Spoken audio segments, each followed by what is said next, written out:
मुंह तोड़ जवाब दिया जाएगा। उन्होंने कहा कि यहाँ पाकिस्तान के प्रधानमंत्री आ गए हैं, आप भी आ जाइए। भारत के विदेश मंत्री एस जयशंकर ने एक बहुत बड़ा खुलासा किया है। एस जयशंकर ने कहा है कि ऑपरेशन सिंदूर के दौरान जब अमेरिका ने पीएम मोदी को फोन किया था, उस रात मैं उसी कमरे में मौजूद था। सभी बातें मेरे सामने हुई थीं। ये सब कुछ बताते हुए विदेश मंत्री एस जयशंकर ने अचानक ऐसा खुलासा कर दिया जिसके बारे में हर भारतीय व्यक्ति को पता होना चाहिए।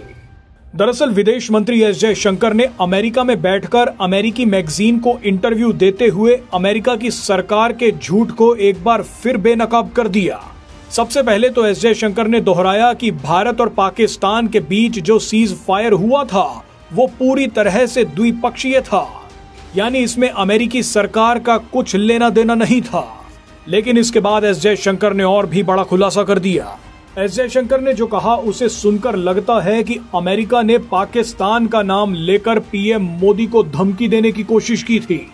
ये ठीक वैसी ही धमकी थी जैसी करगिल युद्ध के दौरान उस समय के अमेरिकी राष्ट्रपति बिल क्लिंटन ने भारत के पूर्व प्रधानमंत्री अटल बिहारी वाजपेयी को दी थी। लेकिन आप इसे संयोग ही कहिए कि उस समय अटल बिहारी वाजपेयी ने जो कहा था ठीक वही पीएम मोदी ने इस बार कह दिया। बल्कि पीएम मोदी ने तो एक कदम आगे जाते हुए अमेरिका को ही चेतावनी दे दी। अटल बिहारी वाजपेयी के जिस बयान की बात हम कर रहे हैं वो वीडियो के अंत में आपको सुनवाएंगे, लेकिन उससे पहले ये देख लीजिए कि पीएम मोदी ने क्या धमाका कर दिया था। दरअसल विदेश मंत्री एस जयशंकर ने अमेरिकी मैगजीन को बताया कि भारत और पाकिस्तान संघर्ष के दौरान 9 मई की रात को अमेरिका के उप राष्ट्रपति जेडी वेंस ने पीएम मोदी को फोन मिलाया था। जिस वक्त पीएम मोदी जेडी वेंस से बात कर रहे थे, मैं उसी कमरे में मौजूद था।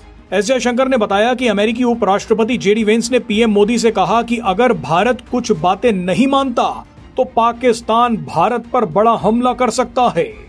इस बयान के सीधे मायने ये थे कि अमेरिका पाकिस्तान का नाम लेकर खुद ही भारत को धमकी दे रहा था। अमेरिका ने खुद पीएम मोदी को डराने के लिए कहा था कि पाकिस्तान भारत पर हमला कर सकता है। लेकिन इतना कुछ सुनने के बाद पीएम मोदी ने जो जवाब दिया वो शानदार था। पीएम मोदी ने स्पष्ट रूप से जेडी वेंस से कह दिया कि भारत पाकिस्तान की धमकियों से डरेगा नहीं, बल्कि इस बार तो उसको तगड़ा जवाब देगा। पीएम मोदी ने कहा कि भारत की तरफ से ये जवाब जरूर मिलेगा। इसके बाद जेडी वेंस ने फोन रख दिया। हैरानी की बात देखिए कि उसी रात पाकिस्तान ने भारत पर हमला कर भी दिया, लेकिन इसी के जवाब में भारत ने पाकिस्तान के 11 एयरबेस उड़ा दिए। अगले ही दिन पाकिस्तान ने भारत से सीज फायर की अपील करनी शुरू कर दी। यानी इस बात से इनकार नहीं किया जा सकता कि पाकिस्तान ने अमेरिका के समर्थन के बाद ही भारत पर ड्रोन हमला किया हो। लेकिन इन दोनों को नहीं पता था कि भारत कैसा जवाब देने वाला है। बहरहाल इसी तरह की धमकी अमेरिका ने भारत को कारगिल युद्ध के दौरान भी दी थी। उस समय के अमेरिकी राष्ट्रपति बिल क्लिंटन ने अटल बिहारी वाजपेयी से क्या कहा था उसके बारे में खुद अटल बिहारी वाजपेयी ने संसद में बयान दिया था। आइए अब आपको वो बयान सुनवाते हैं। राष्ट्रपति क्लिंटन ने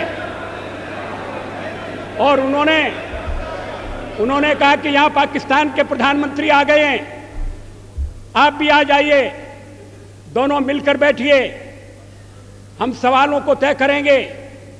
हमने कहा जब तक पाकिस्तान के कब्जे में भारत की 1 इंच भूमि है तब तक मैं बात नहीं करूंगा।